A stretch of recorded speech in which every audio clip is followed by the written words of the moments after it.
Hello friends, welcome to Indian study पर आपका स्वागत है। दोस्तों, आज की इस वीडियो में मैं आप लोगों के लिए हिंदी का टेस्ट लेकर के आया हूं, जो कि आपके आने वाले एग्जाम यूपीएसआई के लिए बहुत ही ज़्यादा इंपॉर्टेंट है। आप सभी लोग जानते हैं कि यूपीएसआई में हिंदी 40 नंबर की आनी है, तो 40 ही नंबर का मैं आपका 40 नहीं 40 क्वेश्चंस की आनी है और 100 नंबर की आपकी हिंदी आएगी। तो पूरा ही आपका टेस्ट लेकर के आया हूँ, ताकि आपके आने वाले एग्जाम के लिए आपकी प्रैक्टिस बहुत अच्छे से हो सके। तो वीडियो को एंड तक जरूर देखिएगा, क्योंकि लास्ट में मैं आपसे क्वेश्चंस पूछूंगा और उसका आंसर आपको कमेंट बॉक्स में बताना होगा। इस वीडियो की पीडीएफ डिस्क्रिप्शन में टेलीग्राम चैनल का लिंक दिया हुआ है, वहां से आप प्राप्त कर सकते हैं। पहला क्वेश्चन आपके सामने आपको दिख ही रहा होगा कि हिंदी भाषा की बोलियों के वर्गीकरण के आधार पर छत्तीसगढ़ी बोली जो है वो किस बोली के अंतर्गत आती है। तो छत्तीसगढ़ी बोली जो है ये पूर्वी हिंदी बोली के अंतर्गत आती है। सर, पहला ऑप्शन यहाँ पर आपका बिल्कुल क्या हो जाएगा, करेक्ट हो जाएगा। ऊधो मोही ब्रज बिसरत नाही, हंस सुता की सुंदर कगरी और दुर्मन की छाई, इन पंक्ति में कौन सा रस है। रस पूछा है, तो यहाँ पर जो आपका सही आंसर हो जाएगा, देखो सुंदर, ठीक है, हंस सुता, हंस के समान। तो इस तरीके से जब आपका थोड़ा सा रूपरेखा का वर्णन हो तो वहां पर आपका श्रृंगार रस हो जाता है। दूसरा ऑप्शन, पहला ही ऑप्शन करेक्ट। 3 से 4 तक आपको शुद्ध वर्तनी या शुद्ध रूप आपको बताना है। क्वेश्चन नंबर थर्ड में आपको बताना है कि विस्मृति आप किस प्रकार से लिखेंगे सर। क्वेश्चन नंबर थर्ड, तो आपका सही आंसर क्या हो जाएगा, विस्मृति। चौथा ऑप्शन यहाँ पर आपका करेक्ट होगा। देख लीजिए क्वेश्चन नंबर फोर, जगत प्राण आप किस प्रकार से लिखेंगे। बिल्कुल शुद्ध वर्तनी आपको बतानी है जगत प्राण की। तो सही आंसर हो जाएगा ऑप्शन नंबर सी, तीसरा ऑप्शन करेक्ट। भगवत गीता का संधि विच्छेद क्या होगा, ये हमसे पूछा गया है। भगवत गीता का आपको संधि विच्छेद करना है कि सही संधि विच्छेद क्या होगा। तो सही आंसर आपका क्या हो जाएगा सर, भगवत प्लस गीता। तीसरा ऑप्शन यहाँ पर आपका बिल्कुल क्या हो जाएगा, करेक्ट हो जाएगा। नेक्स्ट क्वेश्चन से स्टार्ट करने से पहले मैं आपको बता दूं, दोस्तों आपकी जानकारी के लिए बता दूं, मैं अनअकैडमी पर फ्री स्पेशल क्लास ले रहा हूं, बिल्कुल फ्री ऑफ कॉस्ट है, कोई भी पैसा नहीं देना है। हिंदी के पूरे क्वेश्चंस यानी कि देखो, वर्णमाला में आपको पढ़ा चुका हूँ, सर्वनाम में आपको पढ़ा चुका हूँ, संज्ञा में आपको पढ़ा चुका हूँ। अब मैं आपको क्रिया पढ़ाऊंगा, जो कि 3 बजे क्लास है। आज सुबह 11 बजे भी क्लास थी, अब आपकी दोपहर के 3 बजे क्लास है। तो उस क्लास में आप एनरोल कर लीजिएगा, बिल्कुल फ्री ऑफ कॉस्ट क्लास है। डिस्क्रिप्शन में लिंक दे दे रहा हूँ, तो वहां पर आप आकर के अब आप क्लास में एनरोल कर लीजिएगा, ठीक है ना। और अगर कुछ बच्चे ऐसे जिन्होंने पहली बार अनअकैडमी का ऐप डाउनलोड किया है, तो आपको क्लास को अनलॉक करना पड़ेगा। अनलॉक कोड है आपका इंडियन स्टडी, ठीक है। सब कुछ समझ में आ गया। अब देख लेते हैं नेक्स्ट क्वेश्चन। क्वेश्चन नंबर है आपका कि जिस छंद के पहले तथा तीसरे चरणों में 13 13 और दूसरे और चौथे चरणों में 11 11 मात्राएं होती हैं, सर वह छंद कौन सा कहलाता है। तो उस छंद को हम कौन सा छंद कहते हैं सर, जिस छंद के पहले और तीसरे चरण में 13 13, दूसरे और चौथे चरण में 11 11 मात्राएं होती हैं, तो उस छंद को हम दोहा छंद कहते हैं सर। कौन सा छंद, दोहा छंद कहते हैं। चौथा ऑप्शन करेक्ट। निम्नलिखित में से कौन सा स्त्रीलिंग में प्रयुक्त होता है, कौन सा शब्द स्त्रीलिंग की तरह प्रयुक्त होता है। क्वेश्चन नंबर 7, जल्दी बताइए कौन सा शब्द जो है ये स्त्रीलिंग की तरह प्रयुक्त होता है। तो यहाँ पर आपका सही आंसर क्या हो जाएगा सर, ऋतु। ऋतु शब्द जो है ये, इसका प्रयोग हम स्त्रीलिंग की तरह करते हैं। पहला ऑप्शन करेक्ट। ध्वनि मई करके गिरी कंदरा, कलित कानन केली निकुंज को, प्रयुक्त पंक्ति में कौन सा अलंकार है। यहाँ पर आपको अलंकार पहचानना है। तो यहाँ आपका वृत्तानुप्रास अलंकार है। दूसरा ऑप्शन करेक्ट। टेंशन नहीं लेना, जब आपको अलंकार पढ़ाऊंगा, अभी मैं आप लोगों के लिए डिजाइन कर रहा हूँ कि हिंदी जो आपको पढ़ाऊँ, मैं आपको पूरी चैप्टर वाइज पढ़ाऊँ। तो ये सारे चैप्टर आपके कंप्लीट होने वाले हैं और लाइव आकर के पढ़ाने की कोशिश कर रहा हूँ, बस 1 2 दिन का समय दो। कथन ये है कि पश्चिम के नए ज्ञानोदय ने बहुस्तरीय वर्चस्ववाद को बढ़ावा दिया। तर्क है आपका कि उसी कारण साहित्य में विकेंद्रीकरण की प्रवृत्ति हुई। आपको बताना है कि दोनों सही है, दोनों गलत हैं, या एक सही एक गलत है। देखो, पश्चिम के नए ज्ञानोदय ने बहुस्तरीय वर्चस्ववाद को बढ़ावा दिया, जिसकी वजह से, यानी कि उसी कारण, इसी कारण, खुद तो बोल रहा वो, साहित्य में विकेंद्रीकरण की प्रवृत्ति हुई। तो दोनों ही सही हो जाएंगे सर। तीसरा ऑप्शन करेक्ट। अनेकार्थी शब्द नहीं है। तात पूज्य पिता मोती, कौन सा शब्द अनेकार्थी शब्द नहीं है। तो पिता शब्द जो है ये एक अनेकार्थी शब्द नहीं है। तीसरा ऑप्शन यहाँ पर आपका बिल्कुल करेक्ट हो जाएगा। नेक्स्ट क्वेश्चन से आपका कि नदियां गंभीर नदियों, विस्तृत सागरों एवं उत्तुंग पर्वत श्रृंखलों को पार करना भी अब कठिन नहीं रहा। इसमें बताना है कि एक भाग को चार भागों में विभक्त कर दिया गया है। किस पार्ट में गलती है ये आपको बताना है। गंभीर नदियां ना कि नदियों। तो यहाँ पर पहले ही पार्ट में गलती है सर। पहला ऑप्शन यहाँ पर आपका बिल्कुल करेक्ट हो जाएगा। अंतरिक्ष का आपको क्या बताना है, कौन सा पर्यायवाची है, अंतरिक्ष का कौन सा पर्यायवाची है, क्वेश्चन नंबर 12। आपको अंतरिक्ष का पर्यायवाची बताना है 12th में।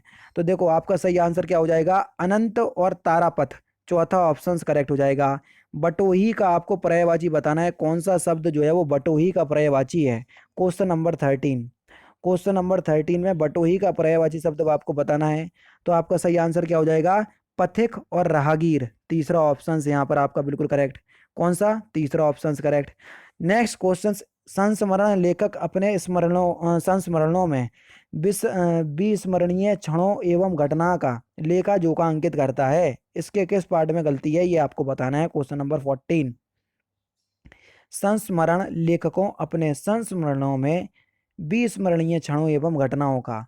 भैया इसके बी पार्ट में ही गलती है, क्षणों एवं घटनाओं का होगा, ठीक है। तो यहाँ पर दूसरा ऑप्शन करेक्ट हो जाएगा। उसने कहा कि मैं घर जाऊंगा, ये वाक्य कैसा है। तो ये वाक्य की दृष्टि से एक मिश्र वाक्य है सर। तीसरा ऑप्शन करेक्ट। यहाँ पर आपको बताना है कौन सा कमल का समानार्थी शब्द है, वो आपको चुनना है। क्वेश्चन नंबर 16, कमल का कौन सा समानार्थी शब्द है वो आपको चुनना है। तो यहाँ पर सही आंसर क्या हो जाएगा, पारिजात। ये कमल का समानार्थी शब्द है। कलानिधि का समानार्थी शब्द आपको बताना है कि कलानिधि का समानार्थी शब्द कौन सा होगा। तो कलानिधि का समानार्थी शब्द क्या हो जाएगा sir, option number B, Himanshu. दूसरा ऑप्शन करेक्ट। अव्यय के कितने भेद होते हैं, क्वेश्चन नंबर 18, अव्यय के कितने भेद होते हैं। तो अव्यय के सर कितने भेद होते हैं, तो अव्यय के 4 भेद होते हैं। दूसरा ऑप्शन यहाँ पर आपका बिल्कुल करेक्ट हो जाएगा। दिवस का विलोम शब्द क्या होगा, दिवस का विलोम शब्द क्या होगा। तो दिवस का विलोम शब्द हो जाएगा विभावरी। विभावरी जो है ये दिवस का विलोम शब्द होगा। पहला ऑप्शन करेक्ट। प्रिय विशेषण के साथ प्रयुक्त होने वाली संज्ञा कौन सी नहीं है। प्रिय विषय ठीक है, प्रिय कवि बिल्कुल ठीक है, उसके बाद प्रिय मित्र बिल्कुल ठीक है, प्रिय बैरी, ये क्या बैरी क्या होता है, प्रिय विषय, आपका प्रिय विषय कौन सा है। तो यहाँ पर डी ऑप्शन करेक्ट होगा। बैरी का मतलब ही समझ में नहीं आ रहा मुझे तो डी ऑप्शन करेक्ट होगा। वर्ष 1955 में गठित प्रथम राजभाषा आयोग के अध्यक्ष कौन थे। तो कौन थे सर, बीजी खेर। पहला ऑप्शन करेक्ट। 22 से 23 आपको वाक्यांशों के लिए एक शब्द बताना है, जिसे किसी से लगाव ना हो।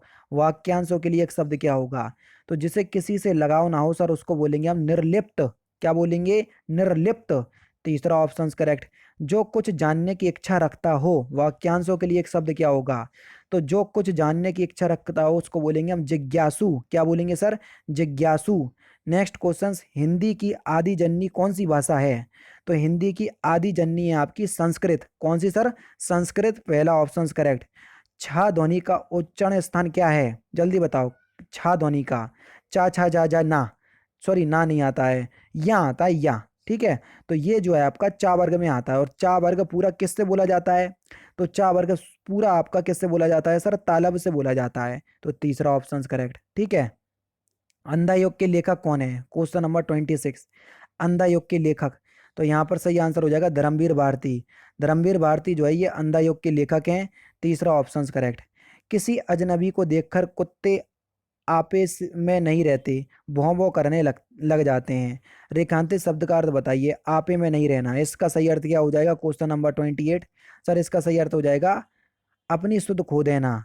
यानी कि इस क्वेश्चन का चौथा ऑप्शन करेक्ट। कुछ लोग ये सोच रहे होंगे होश में ना रहना, तो थोड़ा सा प्रायोरिटी की बात चल रही है। आप प्राथमिकता किसको देंगे, अपनी सुध खो देना, यानी कि जो एक्चुअल में जो उनका स्वभाव होता है उसको खो देना, ठीक है। नेक्स्ट क्वेश्चन, ज्ञानपीठ पुरस्कार प्राप्त करने वाली प्रथम महिला साहित्यकार कौन थी। तो कौन थी, तो आपका सही आंसर हो जाएगा सर आशापूर्ण देवी। पहला ही ऑप्शन करेक्ट।